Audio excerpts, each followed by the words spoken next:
Hi అండి. ఈరోజు cauliflower curry ఎలా చేసుకోవాలో చూద్దాము. దీనికి ఒక కాలీఫ్లవర్ తీసుకున్నాను. నేను ఇలా కట్ చేసి వేడి నీళ్ళలో నానబెట్టుకున్నాను. పురుగులు ఏమైనా ఉంటే పోతాయి. అలాగే ఒక 3 ఆనియన్స్, 2 టమాటాస్, 5 పచ్చిమిర్చి తీసుకున్నాను. అలాగే తాలింపుకి కావాల్సిన ఆవాలు, జీలకర్ర, పచ్చిశనగపప్పు, కరివేపాకు తీసుకున్నాను. పసుపు, సాల్ట్ 1.5 వేసుకున్నాను. పసుపు కొంచెం ఒక హాఫ్ టీ స్పూన్ అలా తీసుకున్నా. ఇది కారం వచ్చి 1.5 తీసుకున్నాను. 2 స్పూన్స్ తీసుకున్నా కారం. మన ఇష్టం, మన స్పైసీ తగ్గట్టు వేసుకుంటే సరిపోతుంది. ఇప్పుడు ఆనియన్స్, టమోటాస్ ఇవన్నీ కట్ చేసుకున్నాం.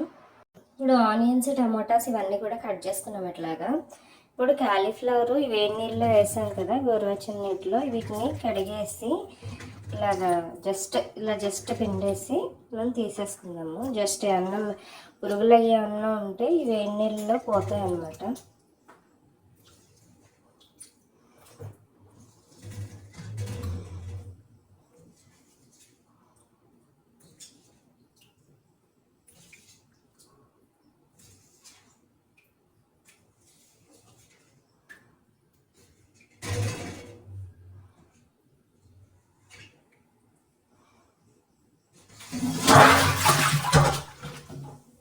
ప్రొసీజర్ స్టార్ట్ చేద్దాము. స్టవ్ ఆన్ చేసి బాండి పెట్టుకున్నాము.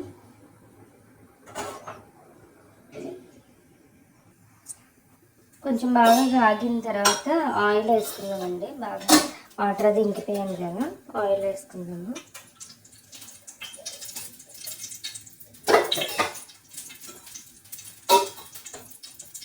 ఆయిల్ వేసుకున్నాక మనము తాలింపు సరుకులు వేసుకున్నాము.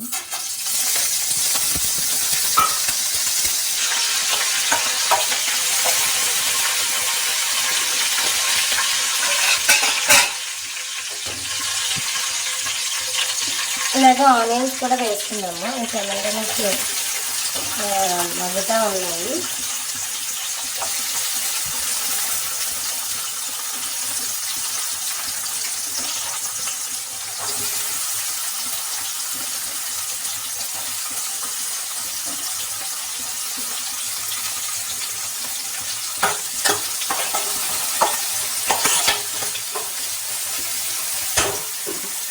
దీనిలోకి పసుపు, సాల్ట్ వేస్తున్నాం.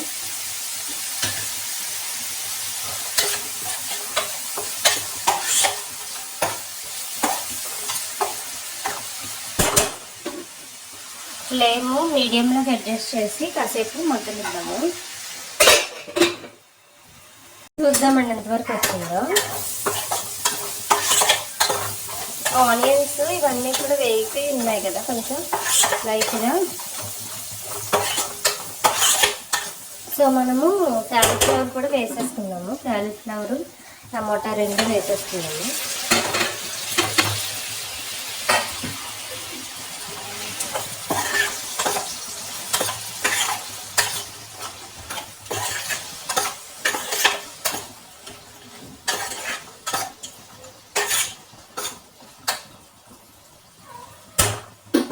చేసి మనం కారం కూడా వేసేసుకున్నాం.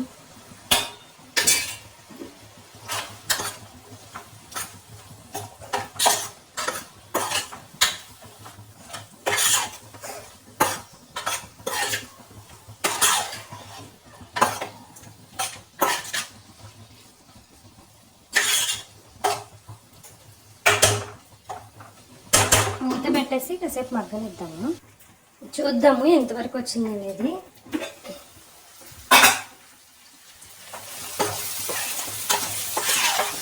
ఇలాగ టమాటాలు మగ్గిపోయినాయి కదండి. కొంచెం కాలీఫ్లవర్ కొంచెం మెత్తపడితే మనము దించేయచ్చు. ఇలా ఏ కర్రీలోనైనా సరే ఒక 2 టమాటాలు వేసుకొని చేసుకుంటే చాలా బాగుంటుంది కర్రీ. ఒక 5 మినిట్స్ అలా మగ్గనిద్దాము.